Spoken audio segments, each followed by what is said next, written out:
اللهم صل وسلم وبارك على سيدنا محمد وعلى اله واصحابه اجمعين. النهارده بقى الفيديو حاجه جديده وان شاء الله تعجبكم. الاول عملنا شويه مشتروات. البرتقال ده على فكره عايزه اقول لكم طعمه مسكر وطعمه تحفه بجد. البرتقال عشان اليومين دول الموسم بتاعه كله حلو، يعني الاول كان بيبقى فيه حادق شويه بس لا ما شاء الله.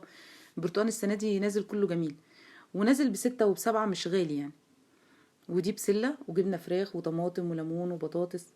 البطاطس ب8، والبطاطس حلوه قوي برضو التحمير، يعني دي البطاطس اللي هي الحلوه.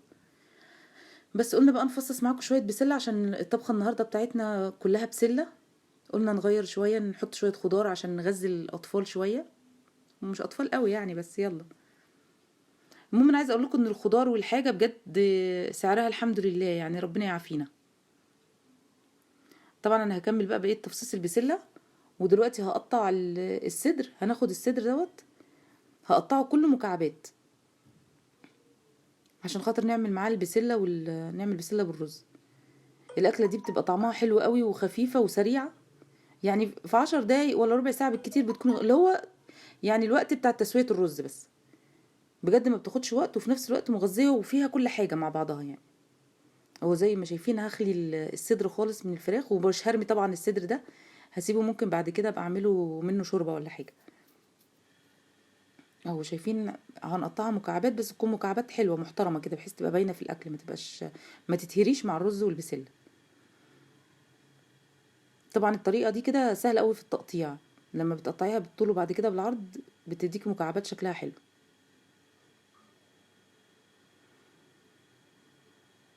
بس هنقطع بقى كل الكمية معانا كده. اللهم صل وسلم وبارك على سيدنا محمد وعلى اله واصحابه اجمعين. هنقطع كل الكمية وبعد كده بقى نحط بصلاية. ده البصل يا جماعة، البصل ده انا ضرباه يعني ضرباه في الكبة وشايلاه في الفريزر، بطلع حتة على الطبخة على طول، لان بعد ساعات الطبخة مبتبقاش محتاجة بصل كتير. فبدل ما تقعدي تهدري في البصل في الزمن اللي احنا فيه ده، كده بتبقى اسهل واسرع.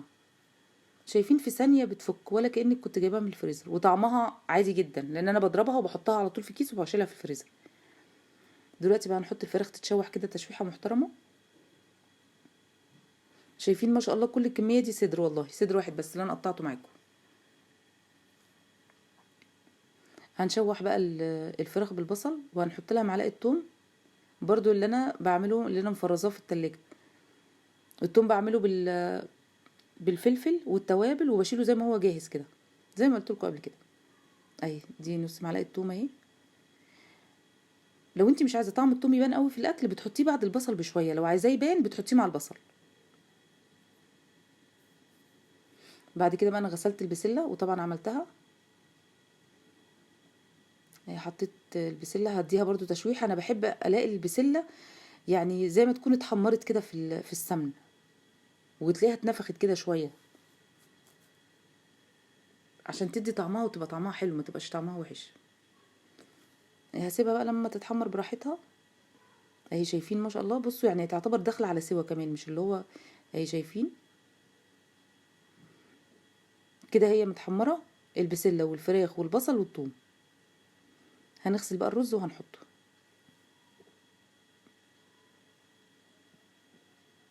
الاكله دي انا عايزه اقول لكم والله طعمها حلو قوي مع اي حاجه مخلله، حاجه سريعه وسهله، والناس اللي هي بتشتغل هتبقى بالنسبه لك مش هتاخد 10 دقايق يعني. طبعا بقى هحط التوابل، هحط ملح وهحط كركم. على فكره انا مش بحب الكاري في كل الاكلات لان الكاري بيدي نكهه غير الكركم. الكركم ما بيديش نكهه وفي نفس الوقت بتاخدي كل الفايده بتاعته، يعني لون بس. هحط بتهيألي حطيت كمون وحطيت كركم وهحط مرقه دجاج، يعني هحط كل التوابل دي دلوقتي. وبص هفضل بقى اقلبها لحد ما اسمع الطشطشه بتاعه الرز، اللي هو ما تبقاش فيها اي ميه، عشان انا مش عايزه الحاجه اللي بتتحط كذا حاجه على بعضيها لو ما خليتيهاش الميه كلها تنشف منها بتعجن بعد كده. لكن لما بتعملي كده الطريقه دي بتخليها ما تعجنش معاكي. اهو دلوقتي هحط بقى الماجي وهحط التوابل.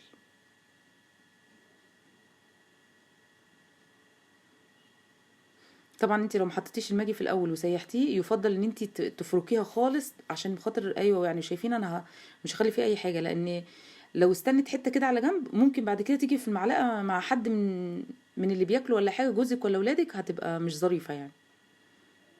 لان هي ما بتجيلناش احنا، اي حاجه غلط في الاكله ما بتجيلناش احنا الحمد لله، هما اللي بيصطادوها على طول. اه حطيت بقى كركم وحطيت كمون عشان بس اخلي لونه مصفر شويه، يعني يبقى واخد الخضار بتاع البسله وفي نفس الوقت يبقى لونه حلو. هنفضل بقى نقلب، قلبي بس كويس عشان خاطر ما تلزقش منك في الحله. وبعد كده هحط بقى الميه بتاعته. هو طبعا احنا مسويين البسله والفراخ شويه، فعشان كده هو يا دوبك هياخد بس التسويه بتاعه الرز. والله كان طعمه حلو قوي ما شاء الله، اتاكل في ساعتها يعني. كده الفيديو بتاعنا خلص. لو عجبك الفيديو لايك واشتراك وفعل الجرس عشان يوصلك اي جديد. باي باي.